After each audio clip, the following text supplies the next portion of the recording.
from this to this.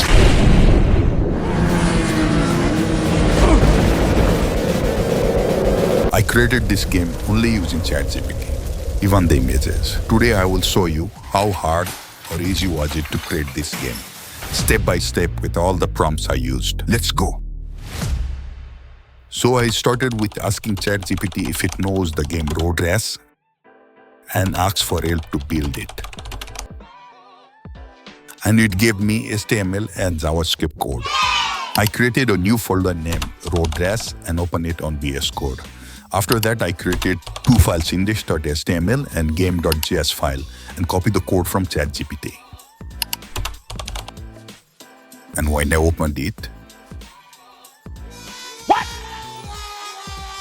I guess the blue thing meant to be the main character of the game. I asked it to generate background image so I can use it in the game. And it generated exactly what I needed with the updated code. After downloading the image and updating the code given by ChatGPT, now it looks like this.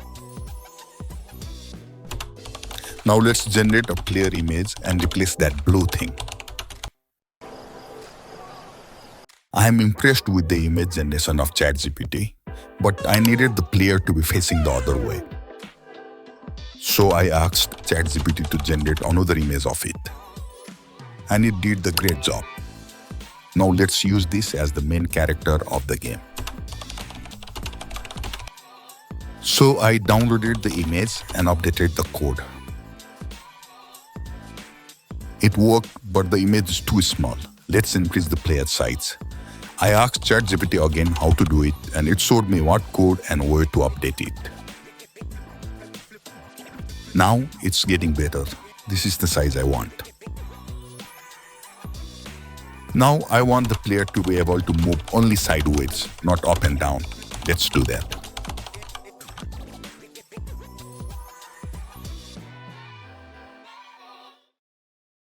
Okay, now I want series of background images so that I can show them in a loop and it will look like the player is moving ahead. Okay, let's generate another one. Actually, this is the part where I was most frustrated. Sometimes it would generate completely different size image. And sometimes there is some limitations since I'm using ChatGPT for free. And finally, after so many hours, I managed to get these 3 images. Now let's get the code to show them one by one. Now it looks like the player is moving ahead. Now let's tilt the player while moving left and right. Also, I decreased the player size. Tilting the player is also working now. Now let's generate other bikes that passes by. I used main character image as a reference. I generated 2 images like this. Now let's get the code that will randomly spawn these bikes and move it from back to top.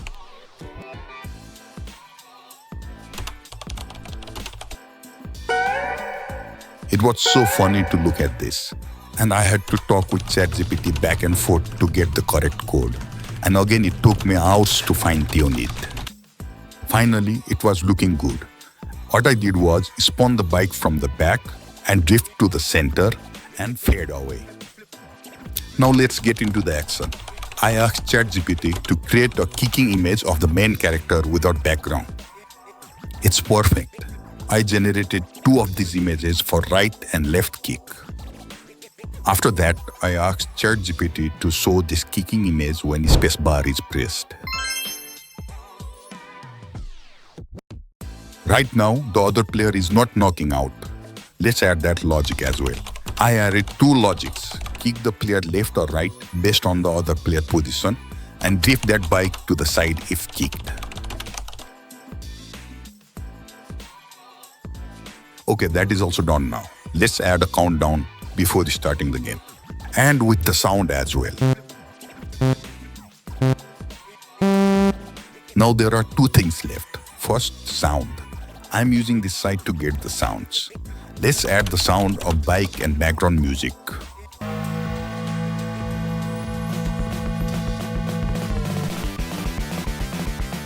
Now, the final step.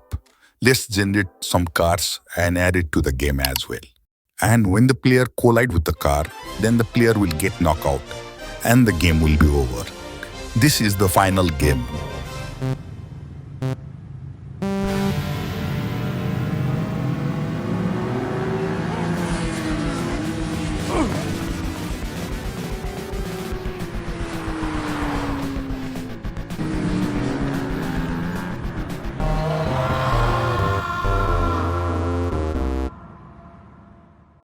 So I think it's not that bad, especially creating a game from scratch on 2 days. But I had to do some coding myself to get some of the things right. Sometimes it would give totally wrong code, messing up everything.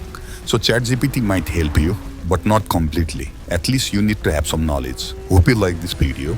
This video is not made by AI, so please do subscribe to the channel for interesting content like this. See you on next video. Jai Nepal.